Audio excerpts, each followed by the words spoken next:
करनाल में ATM cash लोटिंग भी गड़बड़ी देखने को मिली है। 5 मशीनों में 86 लाख रुपए कम मिले हैं। 33 मशीनों की ऑडिट अभी भी बाकी है। सिटी थाने में मामला दर्ज हुआ है। करनाल से ये खबर आपको बता रहे हैं, जहां पर 33 मशीनों की ऑडिट अभी भी बाकी है। सिटी थाने में ये पूरा मामला दर्ज करवाया गया है। करनाल में एटीएम कैश लोटिंग में गड़बड़ी।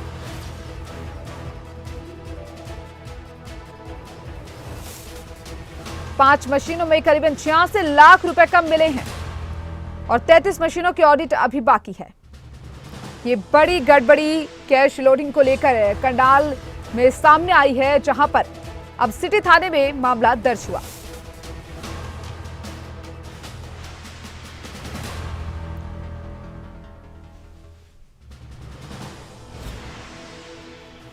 करनाल में एक एटीएम में कैश लोडिंग को लेकर यह मामला सामने आया है और ज्यादा जानकारी के लिए करनाल से हमारे साथ संवाददाता हिमांशु नारंग फोन लाइन पर जुड़ चुके हैं। हिमांशु, करनाल में एटीएम कैश लोडिंग में गड़बड़ी देखने को मिली है, जहां 5 मशीनों में 86 लाख रुपए कम मिले हैं। क्या कुछ पूरी जानकारी?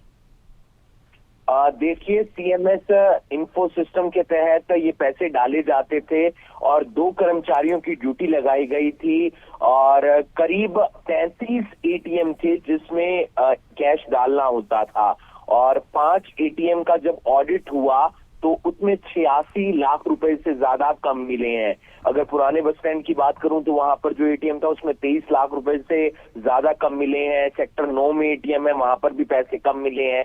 आईटीआई चौक करनाल में एटीएम है, वहां पर पैसे कम मिले हैं। अभी 28 एटीएम का ऑडिट होना बाकी है, तो ये जो घोटाला है वो करोड़ों रुपए में भी जा सकता है।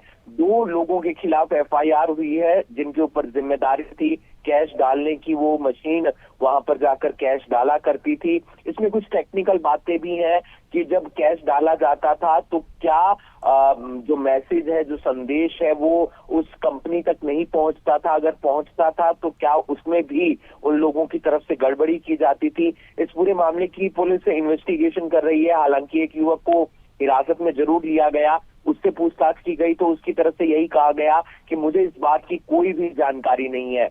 दूसरा जो आरोपी है उससे भी लगातार ढूंढने का प्रयास किया जा रहा है। जब वो गिरफ्त में आएगा तो कई मामलों की जो जानकारी है वो मिल सकती है। हालांकि पुलिस की टीमें उसके परिवार वालों के तक भी पहुंची थी, उसके घर भी पहुंची थी, लेकिन वहां से वो फरार मिला था।